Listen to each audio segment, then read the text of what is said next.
al doctor Sven Prüfer y el doctor Juan Luis Escobar, e invitar a pasar inmediatamente a quienes estarán comentando pues las ponencias de ambos, de los tres, perdón, quienes son el ingeniero Juan Reyes, viceministro de Economía, Planificación y Desarrollo, al licenciado Luis Miguel Pereira, de la oficina Pereira y Asociados, y finalmente a la licenciada Laura del Castillo, del Consejo Nacional de la Competitividad. Les damos un aplauso a los que llegan al escenario.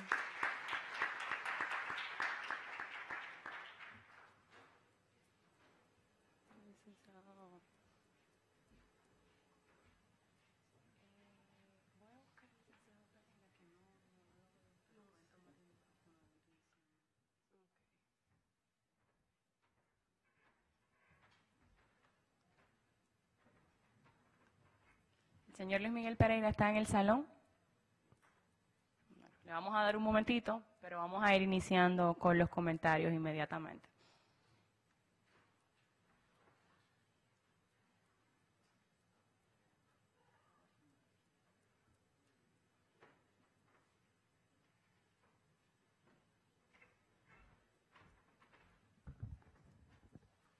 Buenos días nuevamente, solamente breves comentarios.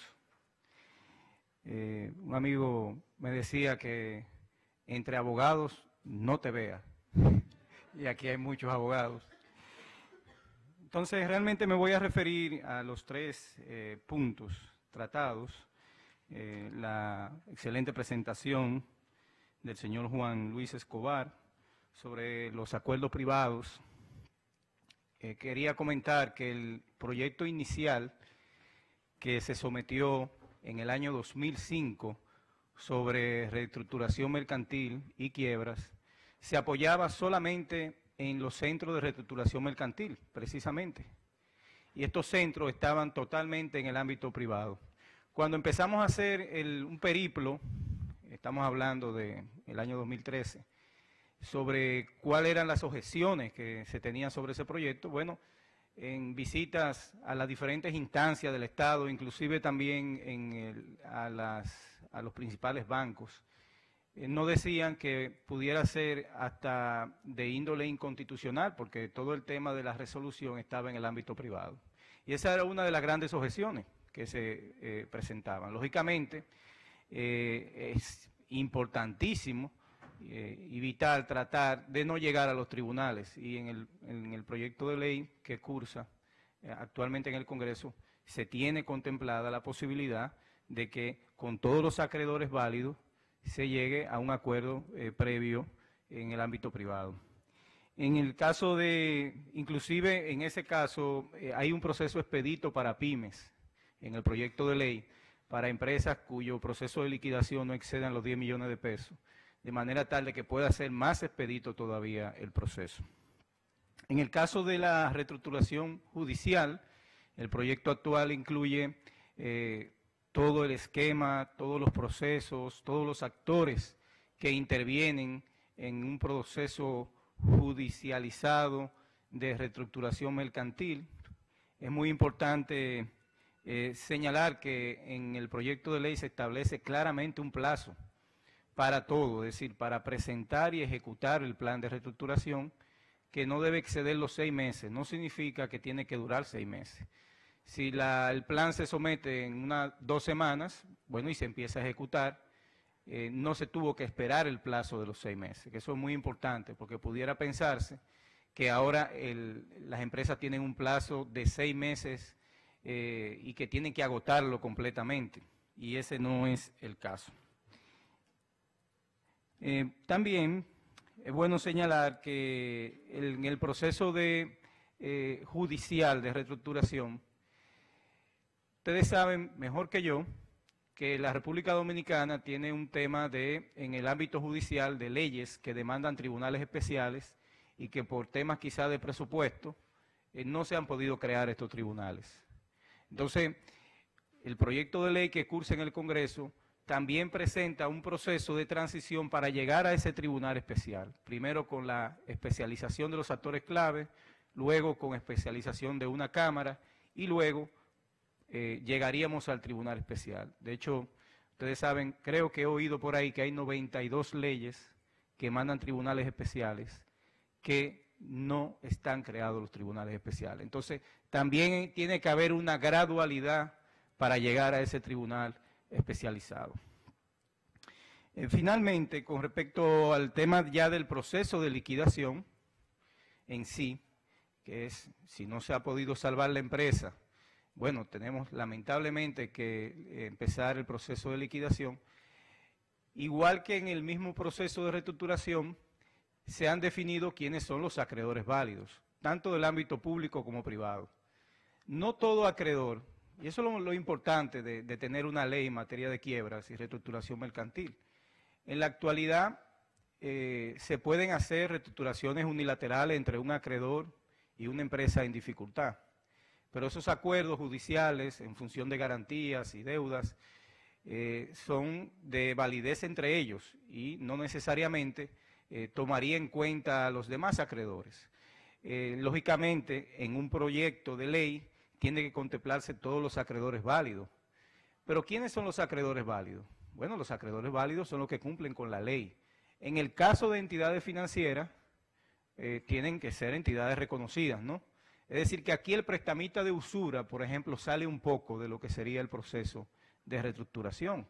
O una empresa o una persona que no sea un acreedor válido porque es una parte interesada en el proceso, que aquí se da mucho en la República Dominicana, que un familiar resulta que es el principal acreedor de la empresa que ha quebrado y las entidades financieras o el fisco o la seguridad social o los empleados no logran recibir nada porque un familiar era el principal acreedor.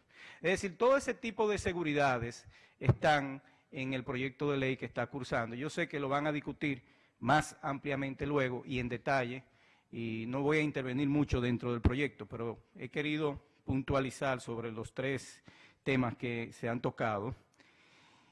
Y finalmente, que conste en acta que cada papelito que me pasa no es que se acabó, es que me quedan 5, que me quedan 3.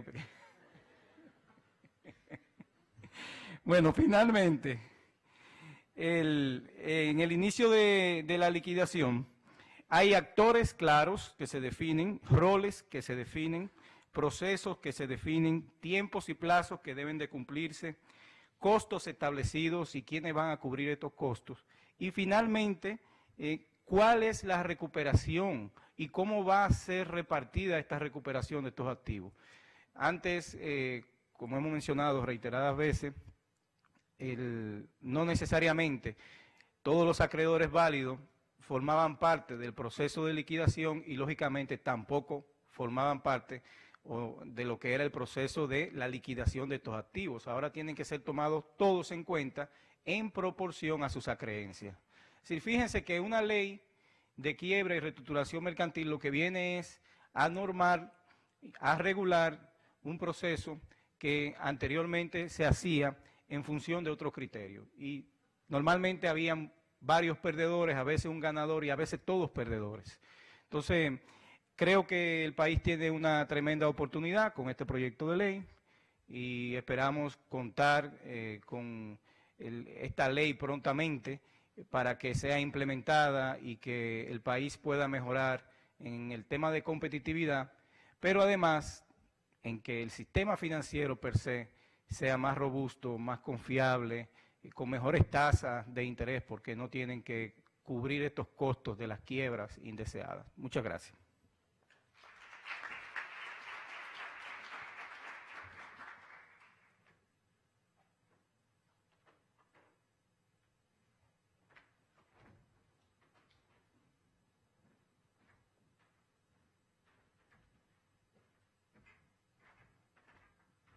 Buenos días a todos. Las gracias a la FINJUS por la distinción de la invitación. Yo no he estado en la mañana ni estuve ayer, aunque ayer no se estaba trabajando este tema. Debo ser seguro la voz disonante quizás del panel y posiblemente del seminario. Yo hubiese querido venir hoy a decirle que me sentía regocijado de que tuviésemos una ley como esta, que va a ser aprobada prontamente y que rápidamente vamos a subir 14 puntos en la escala de civilización. Yo lamentablemente debo decirle que eso es una utopía, una locura encadenada, y que sencillamente las cosas no funcionan así, y que eso yo espero que pueda ser muy bueno, pero yo dudo de la funcionalidad de ese anteproyecto de ley una vez sea aprobado. Yo he perdido, porque el país me lo ha impedido, la capacidad de soñar, la he perdido totalmente. He perdido también la capacidad de espanto, pero no he perdido la rebeldía. Eso aún no lo pierdo y espero morirme así. Cuando aquí no se puede hablar de experiencia dominicana ni de cómo vamos a hacer las cosas, porque sencillamente en este país el proceso de quiebra es un proceso estigmatizado socialmente. La gente no se declara en quiebra porque entonces usted es un perdedor. Nadie se junta con usted, nadie lo llama, nadie lo invita a una fiesta. A los dominicanos nos gusta el relumbrón y el éxito. Y un procedimiento de quiebra se aparta totalmente de eso. Como no hay la experiencia, nosotros no sabemos cómo va a ir el proceso. Sin embargo, ese es un fenómeno estudiado. Por ejemplo, el Banco Mundial dice que los países pobres, y yo creo que nosotros estamos ahí, somos materialmente pobres y somos humanamente pobres, con pobreza institucional además, nos va mucho mejor con procedimientos de recobros rápidos, efectivos, que con complejos procesos de reorganización y de quiebra. Ese es un pequeño axioma que anda por ahí. Usted puede tener la mejor ley de reorganización de negocio y de quiebra, pero eso no va a funcionar si usted no tiene un complemento, que es, por un lado, un marco institucional, que en República Dominicana es radicalmente débil, y tampoco va a funcionar si el sistema de administración de justicia no funciona. En República Dominicana, para que esto funcione, necesitaríamos mejorar sustancialmente esas otras dos vertientes. Entonces yo pregunto, en un país donde el pan con mantequilla de la justicia, del sistema de administración de justicia, léase, la materia civil, porque la gente se casa, se muere, se divorcia, celebra contratos, alquila, vende, etcétera. La materia penal, porque la gente delinque. No hay ni el número de tribunales, no hay la infraestructura, no hay ni siquiera los locales, y eso no alcanza. Aparte de jueces mal pagos y mal servidos, unos torcidos por la ignorancia, que es la peor de las corrupciones, y otra torcida por los intereses. Entonces, ¿dónde están los recursos para nosotros habilitar las jurisdicciones especializadas que tienen que encargarse de temas como estos? Yo no la alcanzo a ver. El anteproyecto de ley lo encuentro largo, complejo, sinuoso, con muchos cabos sueltos. Yo les puedo asegurar que ese es un proceso que se puede torpedear de miles de formas, con deudores de mala fe. Incluso habría que preguntarse si esa ley soporta las embestidas de recursos de inconstitucionalidad que le hagan, sobre todo de los amparos, porque ahora usted se puede amparar de todo. Yo voy a escribir un artículo que se va a llamar Ampárennos del amparo, porque usted se va a amparar de todo. Y parte de eso será, no se observó el debido proceso. El presidente del Tribunal Constitucional ha dicho que el debido proceso debe observarse en todo, incluso fuera de los procesos sancionadores. Ahí hay una serie de decisiones que se van a tomar, donde si yo quisiera boicotear el proceso, eso es parte de lo que yo puedo impugnar. ¿Qué puede funcionar? Y de hecho funciona, el workout podría funcionar. La parte de que lo hagamos amistosamente, pero eso requiere responsabilidad y seriedad del deudor, y mi experiencia ha sido que normalmente los deudores no tienen esas virtudes. Entonces, es difícil uno sentir optimismo. 200 y pico de artículos han puesto en ese anteproyecto de ley. Yo me pregunto también si la Cámara de Comercio y Producción, a la que yo pertenezco como árbitro, tiene la infraestructura y tiene el personal para dar cabida a eso. Podría conseguirlo eventualmente, ahí podemos ser menos pesimistas, pero soy mucho más pesimista con el tema del sistema de administración de justicia para darle respuesta a eso. Sobre todo porque hay necesidades más imperiosas que es responder al sofisticamiento de un tipo de ley como esta, mucho más, para que se haga la alocación de recursos hacia ese tipo de finalidades. Entonces, capacitar jueces, capacitar personal de apoyo, crear el marco institucional, tratar de que haya eficacia y cumplimiento de la legislación, eso no son tareas fáciles. Vamos a ver si la ley finalmente entra en vigor, cuáles son los niveles de recuperación. Vamos a ver si no pasa como en otros países que han tenido magníficas legislaciones y al final el proceso se colapsa y ya veremos las situaciones. Alemania tiene una excelente ley en esa materia, los japoneses también, pero nosotros estamos muy lejos de ser Alemania o Japón. Nosotros tenemos que seguir el proceso a la inversa. En sociología jurídica se enseña que el derecho va detrás de las realidades de los pueblos y a partir de esas realidades regula. Aquí es al revés. Aquí yo me doy el derecho porque otro se lo da. Entonces decimos, no, porque en el índice de competitividad y en el doing business yo necesito que me califiquen y me suban 3 escalones. Bueno, pero ¿y qué significa que le suban 2 o 3? Yo no entiendo mucho eso. Yo lo que quiero es que alguien haga la medición de decir, costo-sacrificio, esa legislación, implementarla y lograr que tenga eficacia versus las ventajas que realmente recibe el país. Yo quiero saber si institucionalmente el país está preparado para ejecutarla. Yo quiero saber si hay la voluntad política de que se cumpla con eso. Yo quiero saber si hay los recursos humanos y económicos para que eso se haga. Cuando se respondan esas preguntas, yo puedo ser más optimista. Créanme que yo quiero mejor país. Yo quiero subir 14, 28 escalones en todos los índices que hayan. Pero de nuevo, yo tengo que hablar con las realidades y no puedo traicionar ni mi formación ni mi modesta inteligencia. Y por eso comparto con ustedes ese tipo de inquietudes. Hablarle de cómo se va a ejecutar el proceso en este momento me parece un ejercicio inútil. Muchas gracias.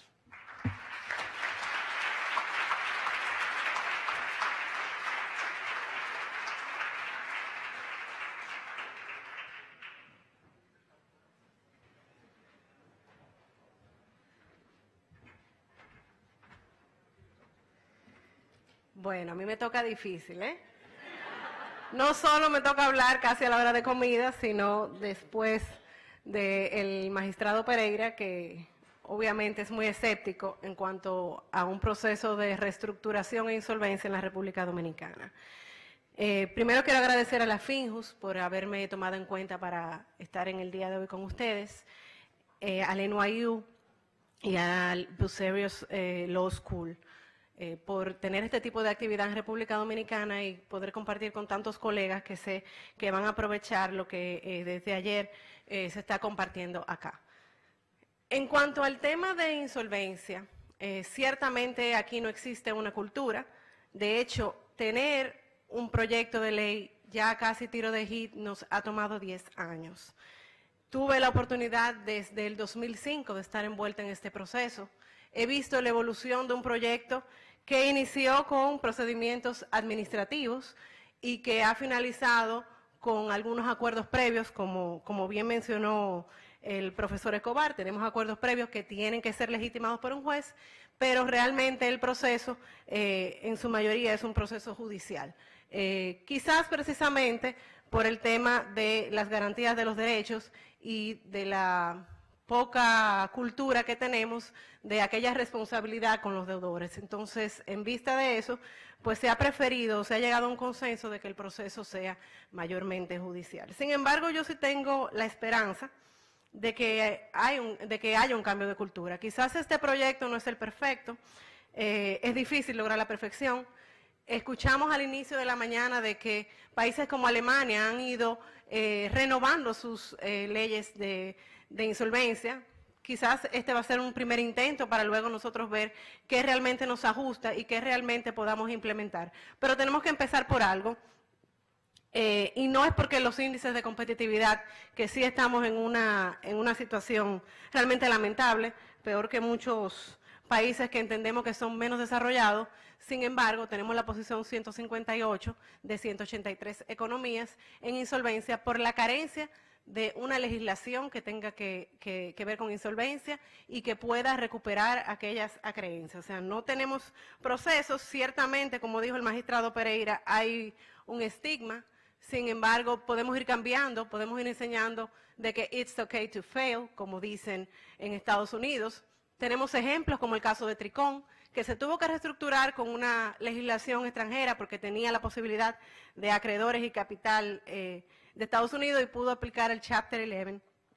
Y en el día de hoy continúa siendo una de las empresas de telecomunicaciones del país más importante. Entonces, ¿por qué no ver ese tipo de ejemplos y nosotros poder darle las oportunidades a las empresas dominicanas de que si en algún momento caen en procesos de liquidez, tengan la legislación, tengan la norma que les permita reestructurarse y continuar operando? Y en el caso de que tengan que liquidarse, que al igual que como los procesos de liquidación de otros países, la liquidación puede ser sugerida por el deudor porque no quiere continuar la empresa, o bien porque la masa no da para la reestructuración, pues que se liquide siguiendo las garantías tanto de los acreedores como del deudor, siguiendo el debido proceso y dando una seguridad jurídica para los inversionistas nacionales y extranjeros. No que cuando se enteren que ya la empresa quebró, sea porque los empleados lleguen y el candado está puesto en la empresa.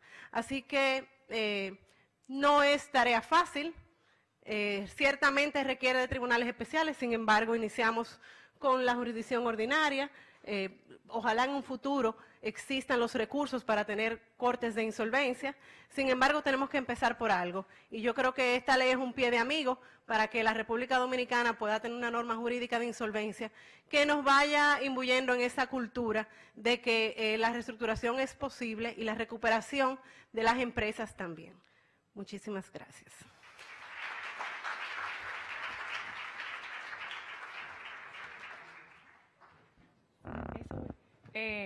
Muchísimas gracias a los comentaristas.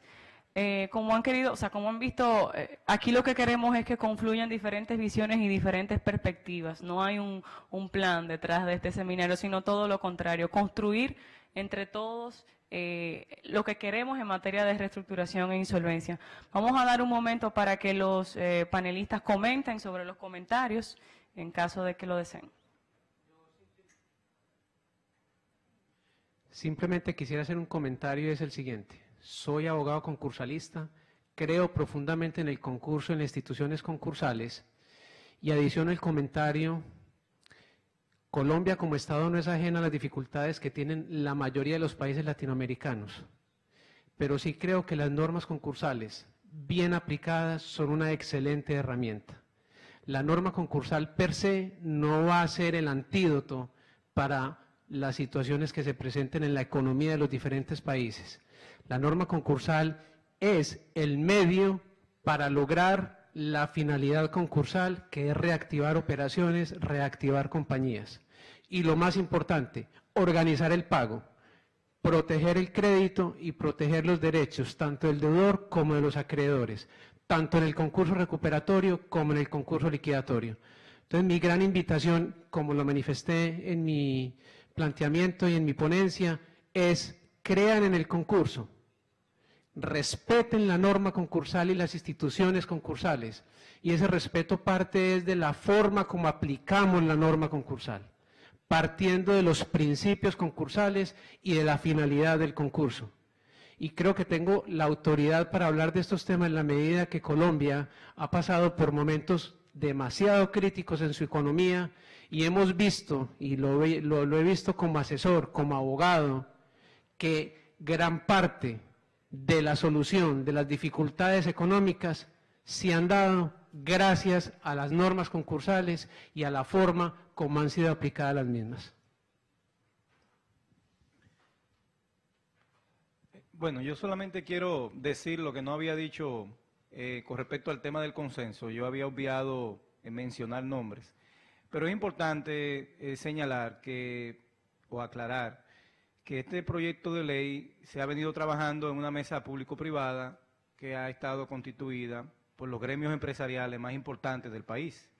Está el CONEP, está la AmCham, está la ABA, que es la Asociación de Bancos, está AMGE, y Finjus también ha estado involucrada en todo el proceso, de parte de lo que sería el sector privado.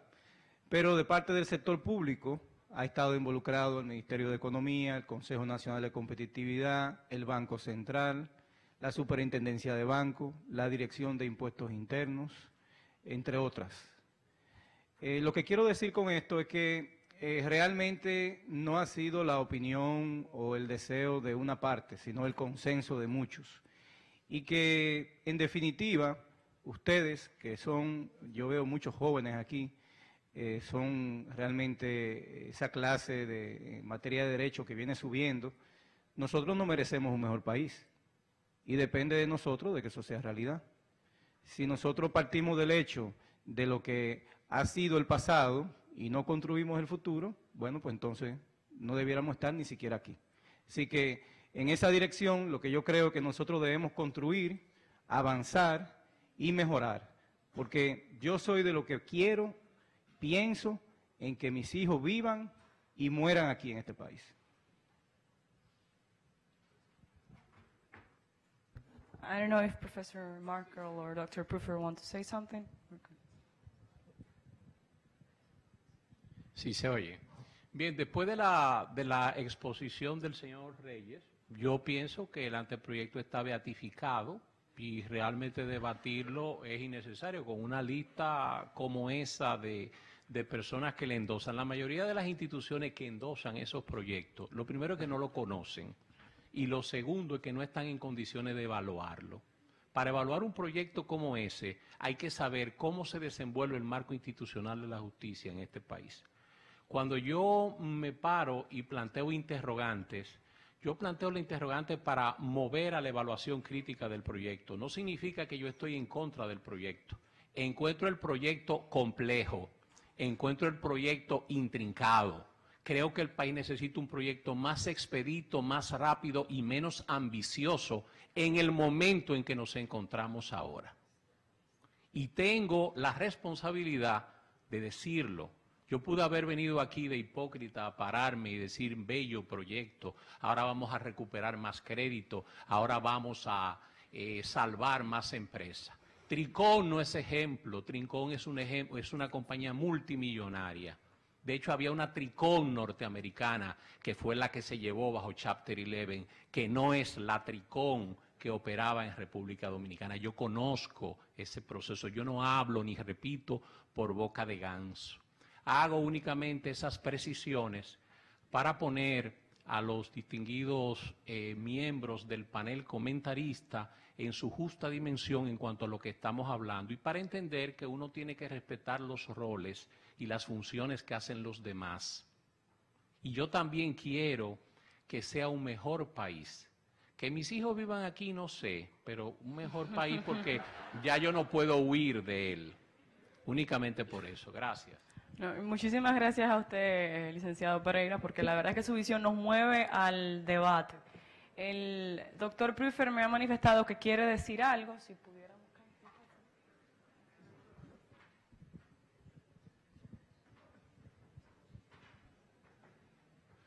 Well, I have certainly the benefit of being a political outsider. Ciertamente, tengo el beneficio de no tener ningún tipo de afiliación política en la República Dominicana. Lo único que estoy diciendo aquí es que hay que empezar en algún lugar, hay que empezar en cierto punto en el tiempo. Hay un micrófono abierto, por favor, en el panel, que no es el del doctor. Es el momento para hacer algo que naturalmente va a ser imperfecto aún, simplemente hacerlo. Si veo el público y veo a todos los jóvenes que aspiran a llevar a este país adelante, quizás sea el paso.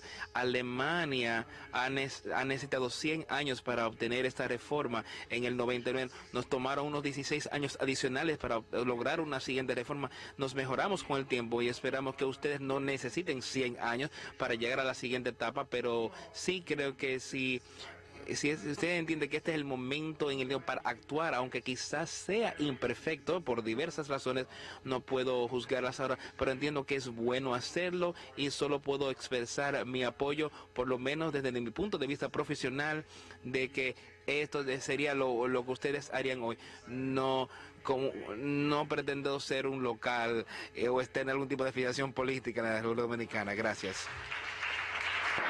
Bueno, he visto que ya todos los miembros del panel han ejercido su derecho a comentar y que es un panel, no un debate. Vamos a dar por finalizada esta sesión. Sí, les permito recordar que hay unas listas que están colocadas ahí afuera para que se inscriban en los paneles simultáneos que van a tener lugar inmediatamente luego del almuerzo.